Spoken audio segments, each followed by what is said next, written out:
All right, welcome back to my series of videos where I'm talking about all of the books that I have published right now. I'm kind of doing this in advance of my new book, which is coming out this summer. It was supposed to be coming out in May, but I don't think that's happening. Last time we were here, I talked about Objects and Giants. Today, I am talking about The Violin Diary. This monster changed things for me as a writer. It's not where I didn't find my voice writing it.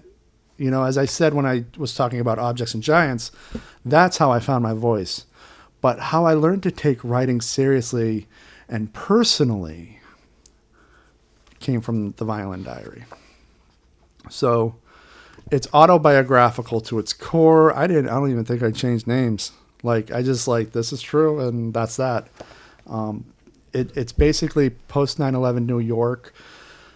It's set a couple years after I relocated here, and I was working at the Virgin Megastore in Times Square.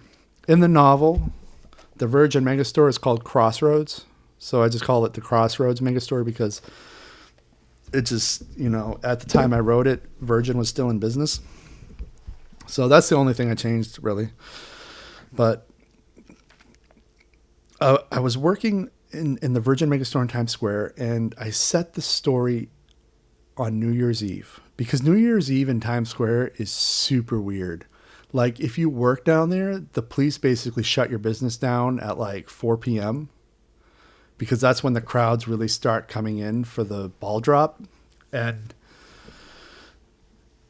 I kind of paint this opening picture of like the hectic nature of that moment. And I experienced it a few times because I worked there for several years. And it is in this sort of moment when the main character meets this pretty girl from Colombia, the country. And that kicks off their relationship, and he ends up having trying to have a relationship with her, and he just can't see that it's never going to happen.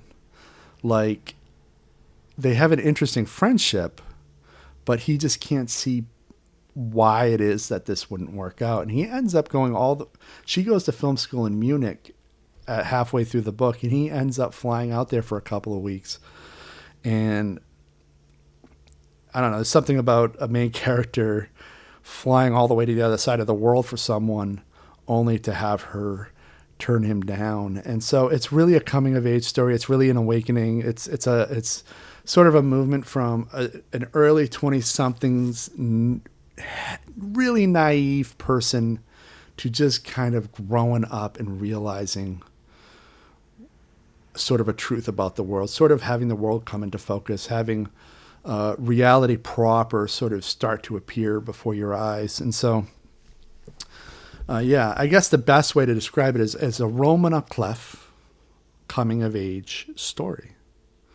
And about a boy or a young man, I guess he's a young man, because when I was in my early 20s, I was super naive. I came from a small island off the coast of Maine to New York City, like just hardcore move, no slow transition to it. And so I was super naive, and I tried to describe that naivety and its effects as eloquently as I could, given my limited grammar back then.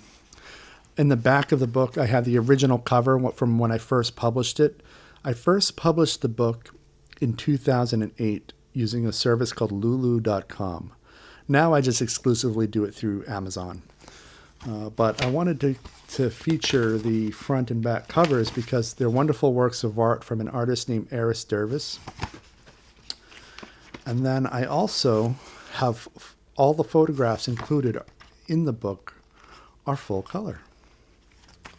See? Because I took 35 millimeter photographs when I went to Munich.